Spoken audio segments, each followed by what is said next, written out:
Hi, guys, and welcome back to Together We Will Journey. My name is Jeanette, and in today's episode, I'm going to talk to you briefly about dream therapy. So stay tuned, guys.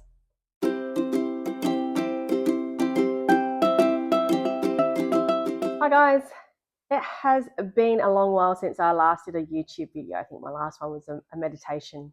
Meditation is extremely important, whether they're short or long. It doesn't really matter as long as you do not clear the mind, but settle the mind from its daily chaos. But let me just show you. I'll be using the Super Attracted by Gabrielle Bernstein. I do love her little oracle cards that she has. Let's see what card we're going to pull out today before I start my little spiel on dream therapy. I like this one. When I'm connected to spirit, I feel a sense of certainty, magnitude, and ease that I've never known before. Whoa. Gotta love it. Gotta love it. All right, guys. Connecting with spirit. I've been harping on a lot about this in my social network at the moment, and it's very true. You really do need to connect with spirit. Connect with spirit makes your intuition obviously grow a lot stronger. Anyway, what is dream therapy and why is it important? Well, mainly because it helps us become more aware of who we are as a self, according to Carl Jung, if you wanted to know. So when he decided to do like all these dream therapies and understanding a person's dreams, it's all connected to emotion, stress, everything that's connected in your daily life that is causing you to have some of these dreams. Now, if we have untreated trauma, that can also be released during our subconscious. So if you are one of those people who likes to regress things and say, oh, look, no, it's happened, it's done, it's done with, be aware that in your dreams, it may come up and surface again. Now, if this does happen, obviously there's trauma that you haven't dealt with and you need to deal with it. So you either see a therapist, psychologist, or you can come see me as a dream therapist and we can get you through there. But either way, it needs to be dealt with. It's like a little kettle that ends up boiling, and then when it's ready, or when you're not ready, majority of the time it's when you're not ready, it just blows up and then you're left going, oh, I need help. So before that actually happens, let's try and discover what it is that is causing some of these dreams. So I love doing dream therapy because I love doing all those kind of investigative stuff. Each person is different. Each person receives their dreams differently, and you may perceive it a little bit different as well. I remember having a dream a while ago, and the dream was to do with the connection with me and my father.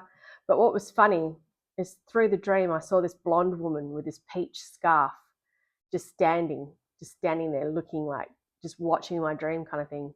And I knew for a fact that she was a form of either a spirit guide coming into my dream, or she had a message for me. But here's the thing, I told her in my dream, I don't have time for this. I need to go find my dad. So I'm not going to tell you the whole dad dream because it's a bit personal and I know where it belongs, and that was a very emotional dream. But we all have those dreams because it's there and it gets released. So I went and saw a psychic to figure out who this blonde chick was with this peach scarf, and she actually just confirmed what I already knew, that she was one of my spirit guides wanting to give me a message, but I shut her down. Never mind. If they really want to get the message through to you, they will in another form or another. So when we dream, our dreams can become a bit of a reality. Have you had any of those vivid dreams? And I'm talking about these vivid dreams. I'm talking about when you actually wake up in the morning and you think, was that a memory or was that a dream? Did that actually happen or did it not quite happen? So you've got to check your reality, right? And it takes me back to that bloody movie with Leonardo DiCaprio. What's it called? The Inception. That's it. And he has that little double duvalacky thing, and he always spins it because if he knows he's back in the um, real plane, like the physical plane, because of gravity, and then that double-headed spinner thing would actually fall down due to gravity. If it keeps spinning, then he knows he's still in the dream world. So actually, yeah, that was quite funny. So when I wake up from like those kind of dreams, I actually wish I do actually have one of those things. Like, oh my God. But in saying that, how do you check reality, especially if you had a dream or vivid dream that was so vivid that you thought it was real? Quite frankly, if you remember what the dream was about, and if it's a vivid dream, you're going to remember what it's about. You can always ask someone. I remember having this vivid dream. I was adamant I had this conversation with one of my work colleagues. I actually gave him a call. Lucky for me that he knows that I'm more on the spiritual side of things, so he wasn't too phased out about it. I said, "Did I have a chat with you about this?" And he's like, "No." I was like, "Wow, okay, cool. That was my dream." All right. So when we have these vivid dreams, note them down. They're vivid for a reason. Now, if you actually Google vivid dreams, it will tell you that the vivid dreams come from stress, a negative event, something's triggered it either via like stress or PTSD. It's always a negative connotation with it. Now, a vivid dream can also resemble you actually becoming more stronger within your intuitive ways. So that's actually a good thing if you do have a vivid dream and you don't believe there's any trauma that's associated with it. But you've got to start journaling them down.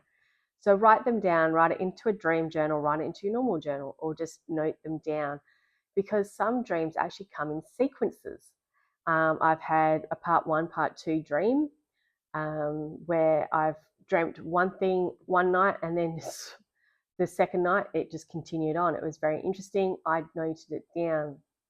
And no, I'm not like Alison Dubois in the show Medium, where my dreams are related to a murder. No, it wasn't anything like that, but it was a message.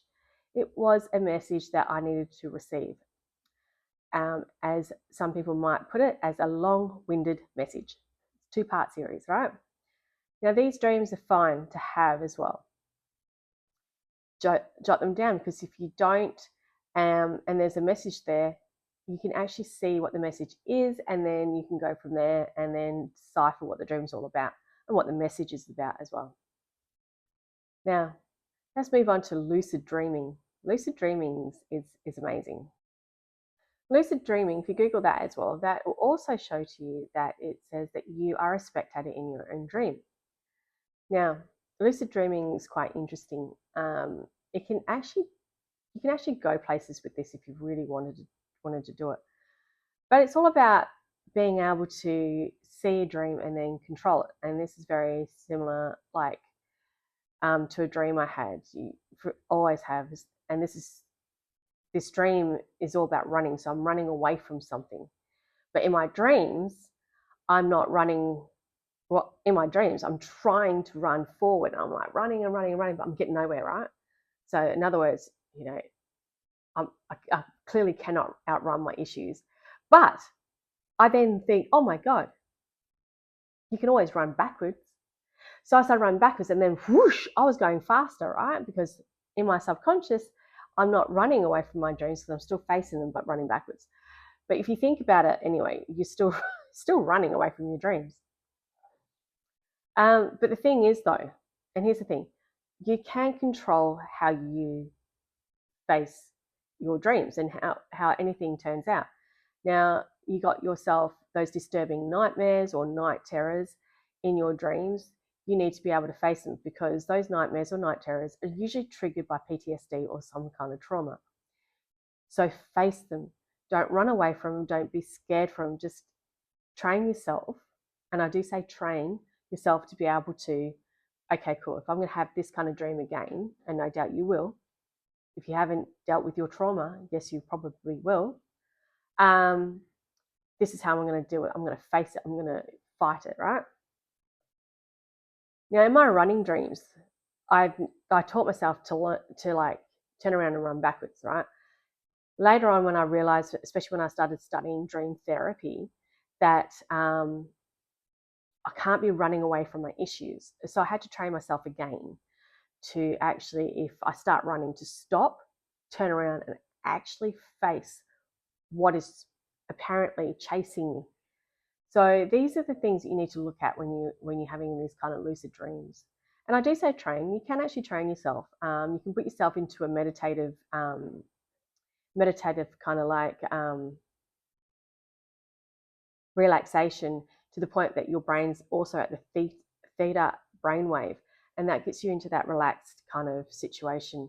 As we all know, by now, most of you will know actually, that when we dream in the REM cycle, the rapid eye movement cycle, right? And this is where we dream. That's also connected to the theta brainwave, is where a lot of our subconscious becomes more awake.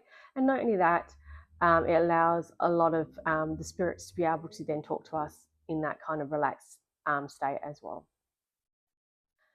So when you're in meditation, you can actually train yourself and to, if you are faced with this nightmare or a dream that you're just not happy with it and you want to turn it around and you no longer want to be running away from the issue, you can train yourself to go, no, I'm going to stand up. I'm going to stand up. I'm going to face this. I'm going to face this with as much gusto as I need to be able to deal with my issues. All right, guys. That's just a quick lowdown for dream therapy. If you wish to have a dream therapy session, check out my website. Otherwise, stay tuned and I'll see you in the next video.